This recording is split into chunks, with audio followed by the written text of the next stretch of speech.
Bonsoir! On se retrouve pour une nouvelle vidéo, une nouvelle review par rapport à l'épisode 2 de DB Daima les amis. Et sans plus attendre, on est parti.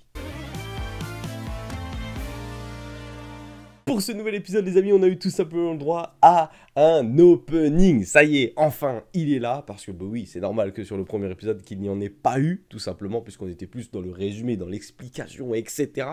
Et aujourd'hui, on a eu tout simplement le droit à un opening qui est plutôt sympa. J'aime beaucoup. Ce n'est pas tout les amis. Qui dit opening dit petites infos à aller chercher à droite, à gauche. Quand tu fais des petites pauses, reprendre tout ça, t'essayes d'aller gratter deux, trois nouveautés. Et pour le coup, voilà, bon, j'ai été fouillé un petit peu dans cet opening. Bon, on n'en apprend pas non plus énormément, même si j'imagine, parce que moi, ça me l'avait fait à l'époque, c'était avec SNK.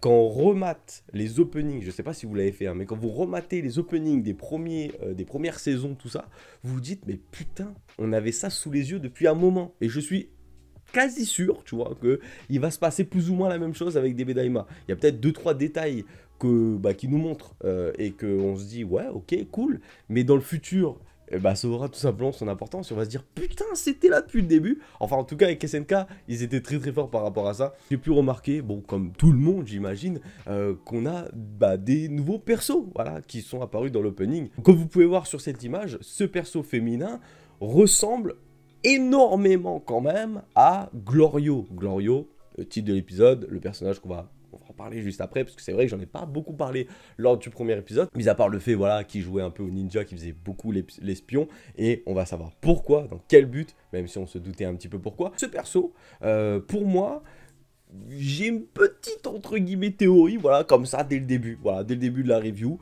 je me lance, petit pré-shot, je me dis, ça a l'air d'être, elle a l'air d'être issue de la même race que Glorio. J'ai envie de lâcher une petite pièce comme ça. Alors peut-être que j'ai loupé quelque chose et on va me dire BDB ça a été expliqué, c'est pas du tout ça. Mais moi je me dis, allez, je me lance, imaginons, c'est sa sœur. Voilà, la sœur de Glorio. Voilà, je tente. Je me dis, on sait jamais. Hop, petite pause les gars, regardez bien sur cette photo. Je suis actuellement en train de faire le montage et j'ai remarqué qu'en faisant cet arrêt sur image dans l'opening, on peut remarquer que celle que j'estime être la sœur de Glorio, on a l'impression que Bulma est très choquée de cette jeune fille qui peut-être elle aussi, dans son monde, est une génie. Regardez, elle a aussi ce petit logo, voilà, sur sa petite blouse ou son vêtement.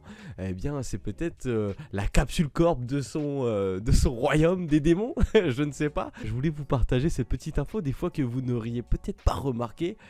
Moi, je viens de le découvrir et je me dis... Ok, ça peut être sympa, une petite info comme ça supplémentaire.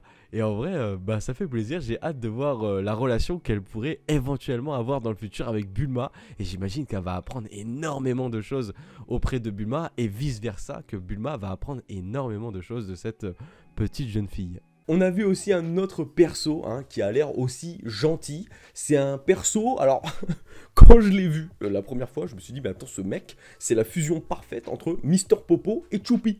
Voilà, Choupi, voilà, ce perso-là, ouais. Je vous jure, je sais pas pourquoi, il m'a fait penser à Choupi, voilà. Dites-moi ce que vous en pensez, mais pour moi, c'est la fusion parfaite. Ce personnage-là, en tout cas, il a l'air plutôt sympa, parce que, comme vous le verrez, on en parlera tout à l'heure dans l'ending aussi, parce qu'il y a un ending, ce qui est normal, opening, ending, voilà, avec deux OST différents. La base, logique, c'est un animé. Bref, on les voit du coup dans le domaine des démons, sur une sorte de planète qui fait partie du domaine des démons, j'imagine, en train de se baigner, voilà, tout simplement, avec nos amis, Vegeta, Goku, etc., etc., et toute la team. J'ai hâte, en tout cas, de savoir comment s'appelle-t-il, quel va être son rôle, et quelle va être son importance dans cet animé. Est-ce que ça va être tout simplement juste le guide, voilà, en mode, ok, ici, poto, tu as la planète, mes couilles, ici, tu as le village, machin... Qui sait, peut-être, mais c'est peut-être un guide très important. On a eu aussi une petite image assez sympa avec Dabra, je crois qu'il y a Goma, Degesu, tout ça, enfin bref, je sais plus exactement à quoi ressemble l'image, mais il y a un truc qui m'a perturbé, c'est que on a un perso à côté de Dabra qui ressemble énormément à Dabra, et je me dis, c'est peut-être son père, tout simplement, vu la ressemblance, et puis vu que on a entendu beaucoup parler de son papa lors du premier épisode, et ben, je me dis, pourquoi pas avoir des petits flashbacks avec le père de Dabra, voilà, tout simplement, Dabura, Dabra, tu l'appelles comme tu veux, on s'en fout. Mais en tout cas, si c'est pas son père, je pense qu'il est juste issu de la même race, et c'est peut-être son frère, son grand frère, son petit frère, j'en sais rien, mais il ressemble énormément à Dabra, donc peut-être que je me trompe totalement depuis le début, vous êtes en train de me dire, mais c'est qui le Guilol que je regarde? Non, mais plus sérieusement, je pense que, voilà, je vois pas qui ça pourrait être après, à part son père, quoi. Dans cet opening, on voit également Goku et Vegeta se transformer en Saiyan, voilà, sous leur forme mini, hein, rétrécie, vous l'appelez comme vous voulez. Mais je sais que, voilà, c'est peut-être pas nouveau pour ceux qui ont déjà vu les teasers, puisque c'était déjà annoncé, moi je le savais aussi. Ce qui est intéressant avec cet épisode, c'est qu'on apprend qu'on est très très loin de ce niveau. Parce que ce petit corps en question qu'ils ont, ils demandent beaucoup d'entraînement pour maximiser tout simplement leur capacité, leur pouvoir à voler, à se transformer, etc.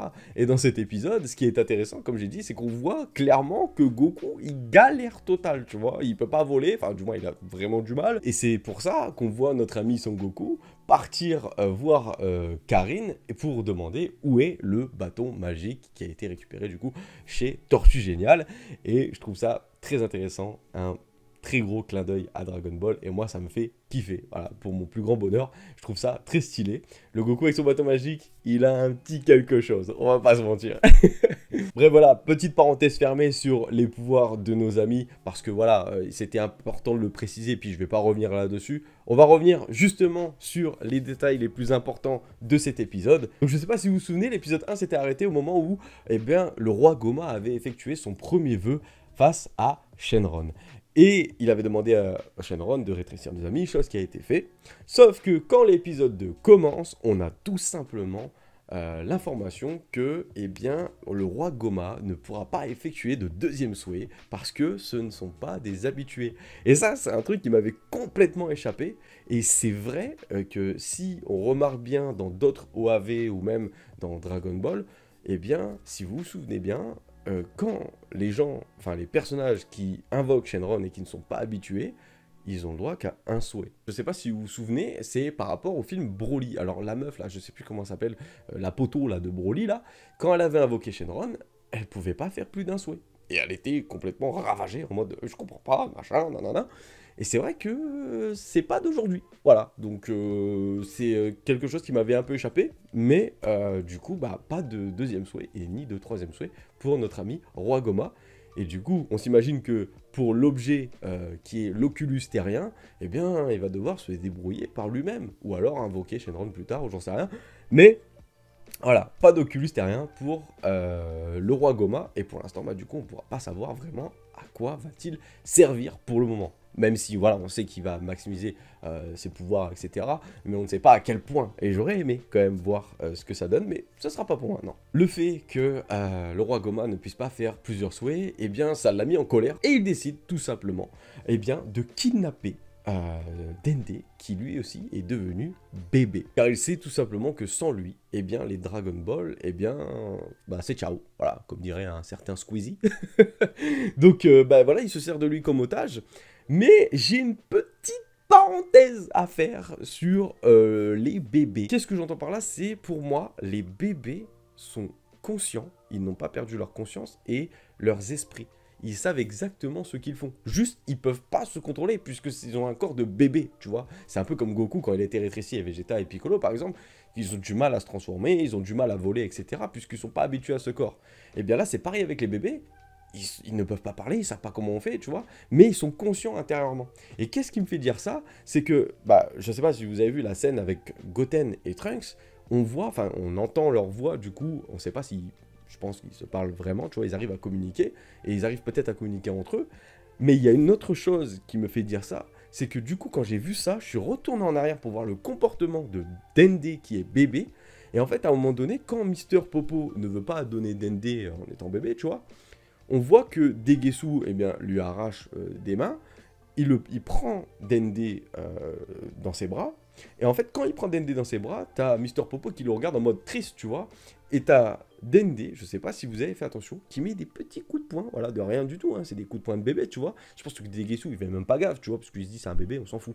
Mais pour moi, c'est un détail important, dans le sens où si on sait que, bah voilà, il y a peut-être quelque chose à faire avec le fait que les bébés sont conscients et ça vraiment, peut-être que ça va servir en fait par la suite, le fait qu'ils soient conscients et peut-être que nos amis vont le deviner avant les ennemis, et peut-être que ça va être une petite strate par la suite, je ne sais pas. Après, peut-être que je m'enflamme un peu, et là, je vais peut-être un peu trop loin.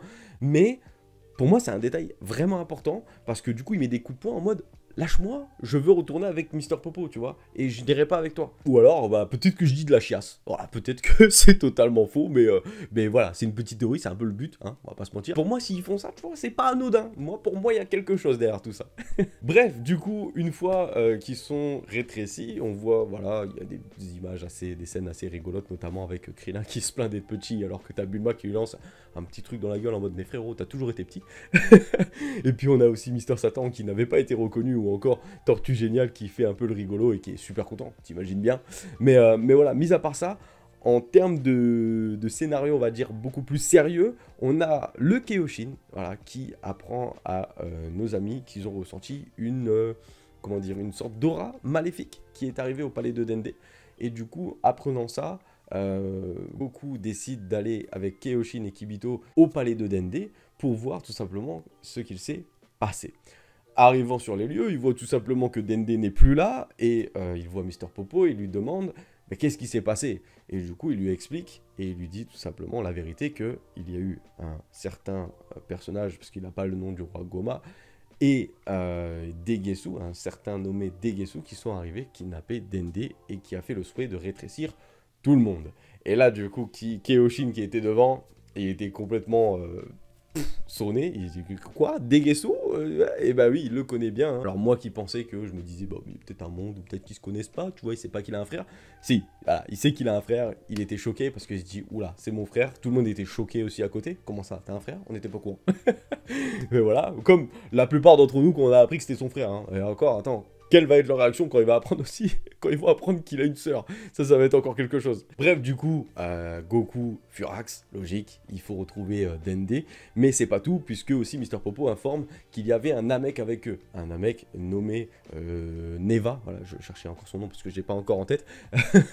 Et Piccolo, qui fait les gros yeux tout de suite. Comment ça, Neva? Waouh, waouh, comment ça, c'est un Namek légendaire qui était resté seul à l'époque pour surveiller les Dragon Ball au royaume des démons. Eh bien oui, il est toujours là, mon poteau. Bah normal, le poteau, il a 1 milliard de siècles.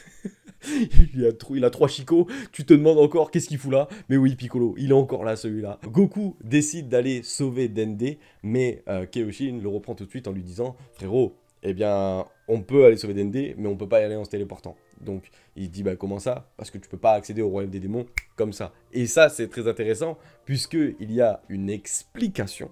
Voilà, du pourquoi, du comment par la suite, on va en discuter. Pourquoi on peut pas accéder au royaume des démons et faire des allers-retours comme si de rien n'était, alors qu'à l'époque, c'était possible. On va en reparler juste après.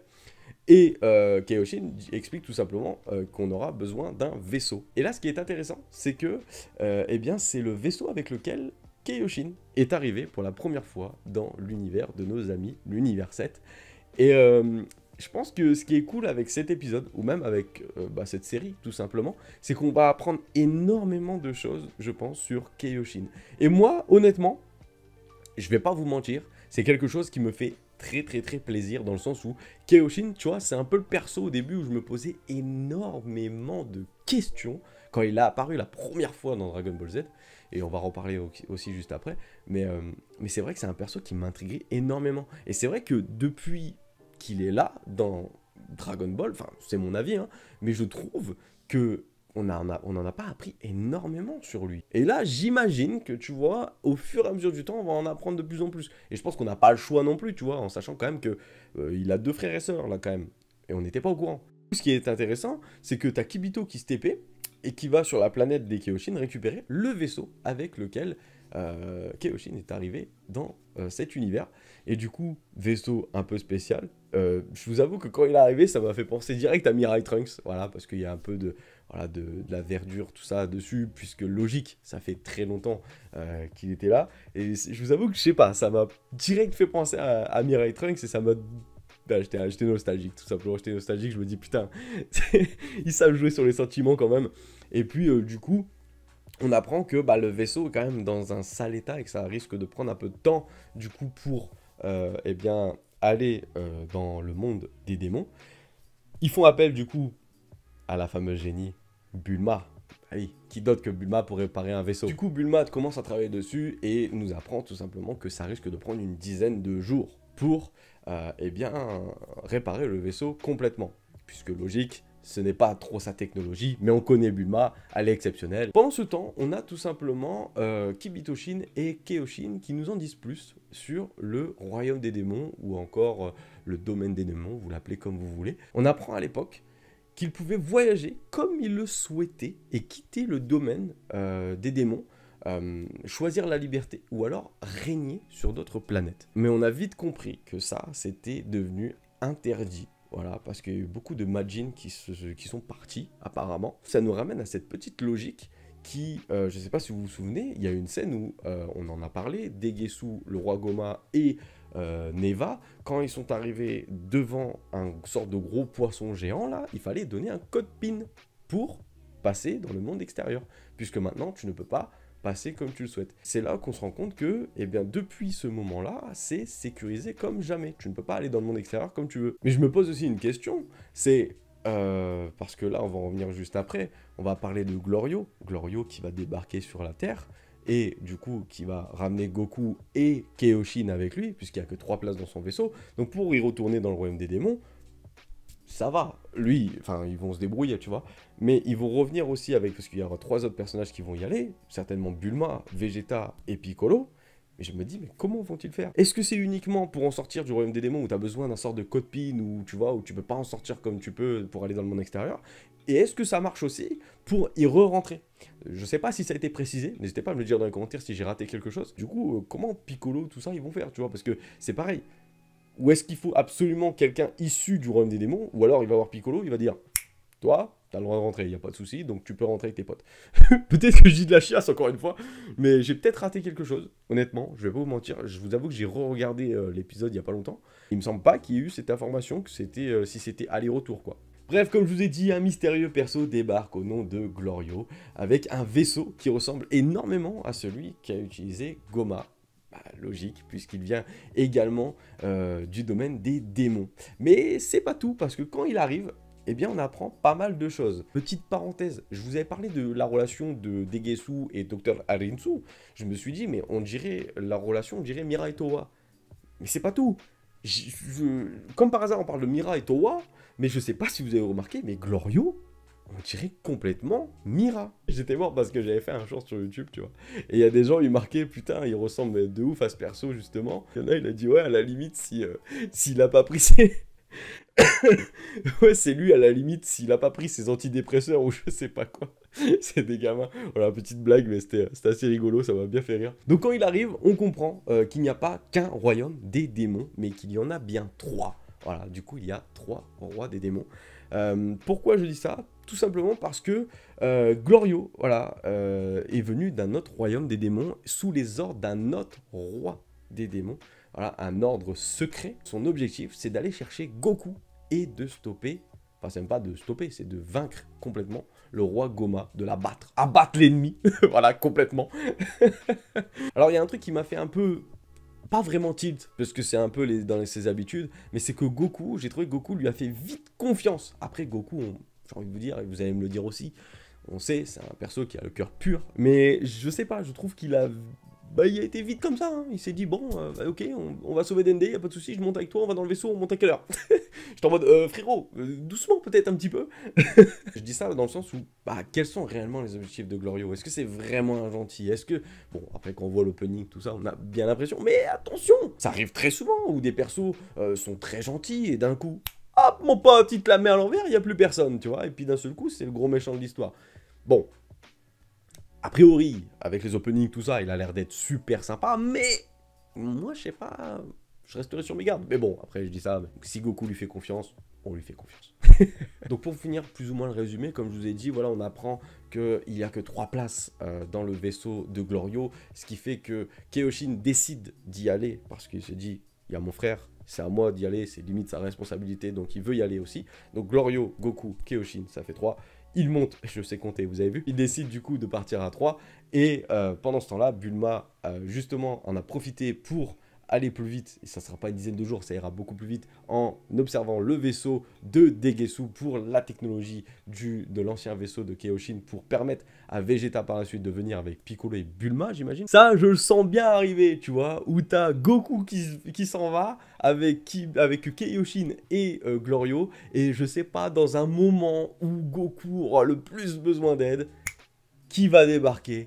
Eh bah oui, Vegeta ou encore Piccolo, ils vont débarquer comme des boss. Ça, je sais pas pourquoi, mais ça, c'est typiquement Dragon Ball, tu vois. Et ou encore, j'ai envie de vous dire, quand même dans n'importe quel animé, ça arrive souvent, où d'un moment, on ne s'y attend plus trop, on n'y pense plus, on se dit « Ah putain, c'est vrai, il y avait le vaisseau, il devait arriver. Si je devais donner mon avis par rapport à cet épisode, et plus en règle générale par rapport à tout ce qui se passe pour le moment dans DB Daima, moi, ce que j'aime beaucoup, c'est le fait d'intégrer, comme je vous ai dit, Kaioshin. Comme ça, parce que, comme je vous ai dit, on l'a pas réellement vu se battre, par exemple, à l'époque. J'ai jamais vu un moment, enfin, j'ai pas le souvenir d'un moment où Kaioshin s'est battu. Quand il est arrivé dans Dragon Ball Z, je me suis dit, mais attends, mais qui est ce mec? Et surtout, quand il est arrivé au Tenkaichi Budokai, je sais pas si vous vous souvenez, il était face à Piccolo.